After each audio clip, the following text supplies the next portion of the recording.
बडा दशैं लगायतका हाम्रा चाडपर्वहरू यत्तिकै प्रचलनमा आएका होइनन्। विभिन्न ऐतिहासिक पृष्ठभूमिका आधारमा हाम्रा चाडपर्वहरूको विकास भएको छ।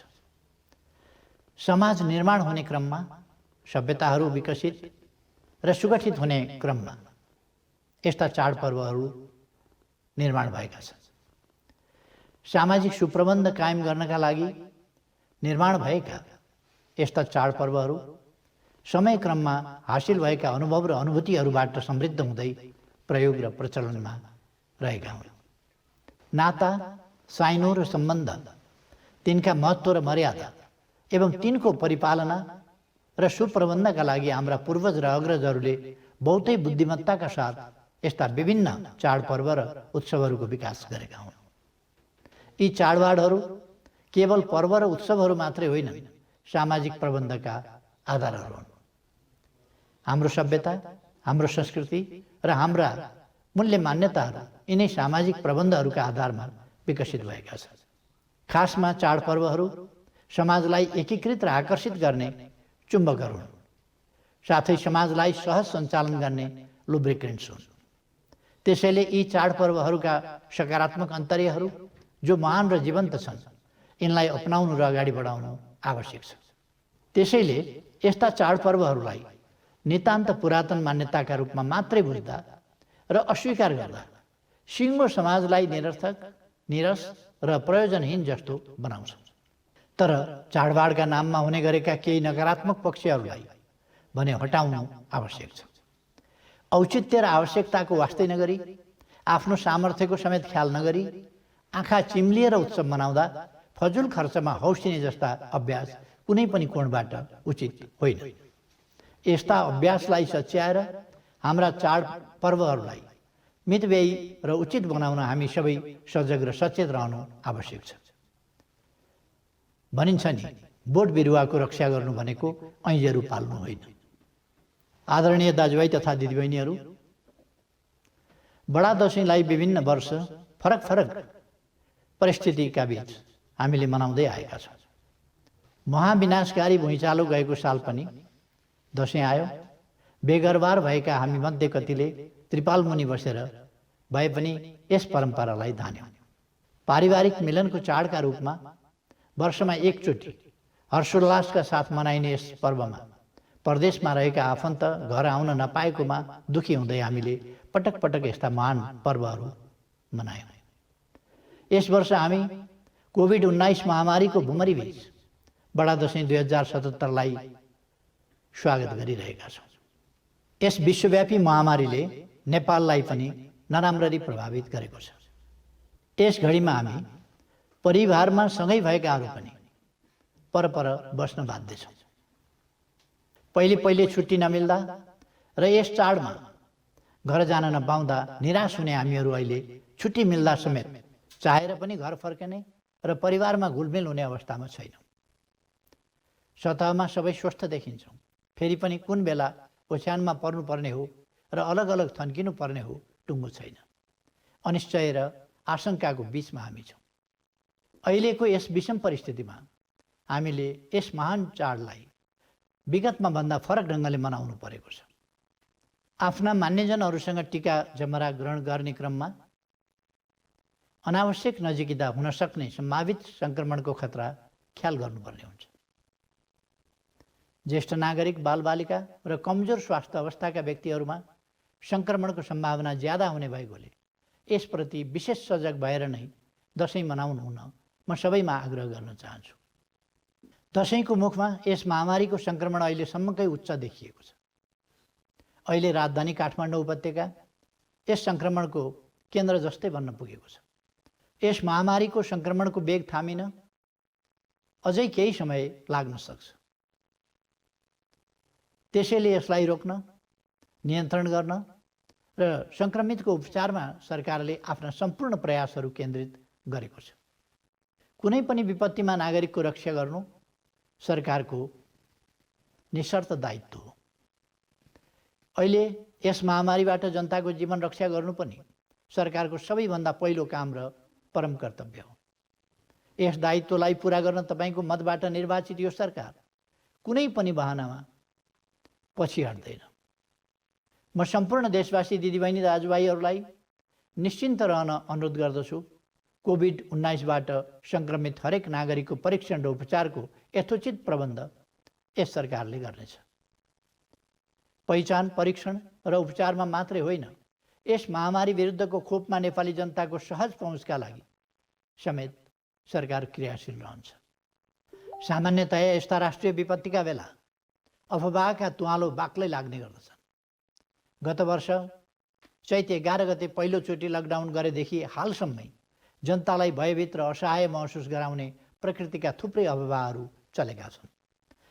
सक्रिय सङ्क्रमितको एउटा मात्रै केस हुँदा होस् वा अहिले एकै दिनमा 5000 भन्दा बढी सक्रिय केस पहिचान भएको क्षणमा होस्, अफवाहको प्रकृति करिब उस्तै रहेको देखिन्छ। तर आम देशवासीको सहयोगका कारण समयक्रममा त्यस्ता तुवालोका तहहरू क्रमशः फाटेका छन्। जनताको यही सकारात्मक सहयोगका कारण यस महामारीमा मृत्युदर अझै 0.6% भन्दा माथि जान सकेको छैन। निको हुने दर क्रमशः बढ्दैछ।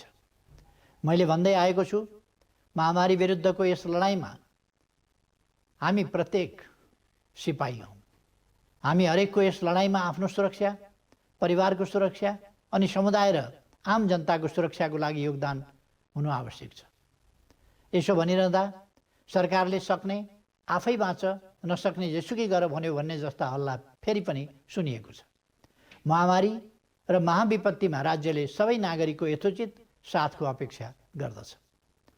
हुनेले नहुनेलाई सहयोग गर्ने मानवीय पक्ष मात्र नभई हामी नेपालीहरूको परम्परा नै रहेको छ। सरकारले सङ्क्रमितको पहिचान, परीक्षण र उपचारमा सबैको उत्तिकै पहुँच हुने प्रबन्ध गरिरहेको छ। सम्बन्धित अस्पताल, विकास समिति, सङ्क्रमित व्यक्ति वा परिवारले सक्दिन भनेर सो घोषणा गरेको अवस्थामा निःशुल्क उपचारको व्यवस्था निरन्तर जारी छ। मृतकहरूको शव व्यवस्थापनको सन्दर्भमा पनि केही फरक नगरी पूर्ववत व्यवस्था नै जारी छ। सँगसँगै स्थानीय परम्परा र पारिवारिक संस्कारलाई समेत मध्यनजर गरी पारिवारिक संलग्नतामा शव व्यवस्थापन गर्न सकिने प्रबन्ध समेत मिलाइएको छ। निजी अस्पतालमा अहिले पनि कतिपय दिदीबहिनी दाजुभाइहरू स्वेच्छाले आफ्नै खर्चमा उपचार गराइरहनु भएको छ। राज्यको लागि बोझ होइन, थप सहयोग गर्ने उहाँहरूको यो कार्य आफैमा प्रशंसनीय छ। कठिन घडीमा नै परिवार, नातागोता, छरछिमेकी र जनप्रतिनिधिहरूको सहयोगको महत्त्व हुन्छ। पीडाको घाउमा पारस्परिक सहयोग र एकताको भावनाबाट मलम लगाउन सकिन्छ। आफै सङ्क्रमित हुँदा होस् वा परिवारका कोही, त्यसको मनोवैज्ञानिक असर गहिरो हुन्छ। सङ्क्रमित बिरामीहरू सङ्क्रमणले सृजना गरेको भयबाट अपहेलित हुने र उपचार नपाउने जस्तो स्थिति हुनु हुँदैन। अत्यन्त सावधानी र आत्मीयताका साथ गरिने सहयोगी व्यवहारले बिरामीहरूको मनोबल उच्च पार्न र छिटो निको बनाउन मद्दत पुर्याउँछ।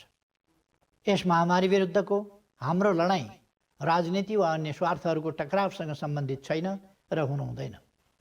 कोरोना भाइरस जस्तो अदृश्य साझा शत्रुसँगको लडाइँको विषयलाई पक्ष विपक्षको स्वार्थ, दाउपेच र अस्त्रको हिसाबले प्रयोग गर्नु त किमार्थ पनि उचित हुँदैन। फेरि पनि म दोहोऱ्याएर स्पष्ट पार्न चाहन्छु, यस कठिन घडीमा सरकार नागरिकको जीवन रक्षा र स्वास्थ्य उपचारको सन्दर्भमा आफ्ना कर्तव्यहरूबाट विमुख हुन सक्दैन र भएको छैन। त्यसैले जनताको स्वास्थ्य सुरक्षा एवं जीवन रक्षाका लागि सरकारले घोषणा गरेका नियमहरूको कडाइका साथ पालना गर्न म सबैमा आग्रह गर्न चाहन्छु। यस्तो बेलामा हामीले सबै प्रकारका चिकित्सा प्रणालीहरू, तद अन्तर्गतका विधि र औषधिहरू, तत्सम्बन्धी विज्ञ र चिकित्सकहरूको परामर्शमा मात्रै नियमको पालना र औषधिहरू सेवन गर्नु उचित हुन्छ। मास्कको अनिवार्य प्रयोग गर्ने, सामाजिक दूरी कायम गर्ने, सरसफाइमा बढी ध्यान दिने, ताजा खानेकुरा खाने, तातो पानी पिउने र सम्बन्धित विधाका चिकित्सकको परामर्शमा औषधीय गुणले युक्त रहेका घरेलु औषधीय तत्त्वहरूको प्रयोग गर्ने जस्ता कुरामा सक्दो ध्यान दिनु जरुरी छ। कोभिड-19बाट जनतालाई बचाउन मानवीय र सेवाभावका साथ आफ्नो मोर्चामा हरेक खतरा र कठिनाइलाई बेहोर्दै चिकित्सक, नर्स तथा अन्य स्वास्थ्यकर्मी, सुरक्षाकर्मी, कर्मचारी, समाजसेवी, जनप्रतिनिधि, परोपकारी सङ्घ संस्था र व्यक्तिहरू निरन्तर क्रियाशील हुनुहुन्छ। अहोरात्र खट्ने व्यक्ति तथा संस्थाहरूप्रति उच्च सम्मानका साथ उहाँहरूको योगदानको प्रशंसा गर्दछु। यसपालिको बडा दशैँ मनाइरहँदा म कोभिड-19 सङ्क्रमणका कारणले भएको मानवीय क्षतिप्रति दुःख र शोकाकुल परिवारजनमा गहिरो समवेदना व्यक्त गर्दछु। सङ्क्रमणबाट बिमारी अवस्थामा रहनुभएका सम्पूर्ण दाजुभाइ तथा दिदीबहिनीहरूको शीघ्र स्वास्थ्य लाभको कामना गर्दछु। यस महामारीको सङ्क्रमणबाट आफू जोगिनु र आफन्तलाई पनि जोगाउनु अहिले प्राथमिक काम हो। त्यसैले यसपालिको बडा दशैँ हामी जो जहाँ छौँ त्यहीँ रहेर मनाउन म सबैसँग विनम्र अनुरोध गर्न चाहन्छु।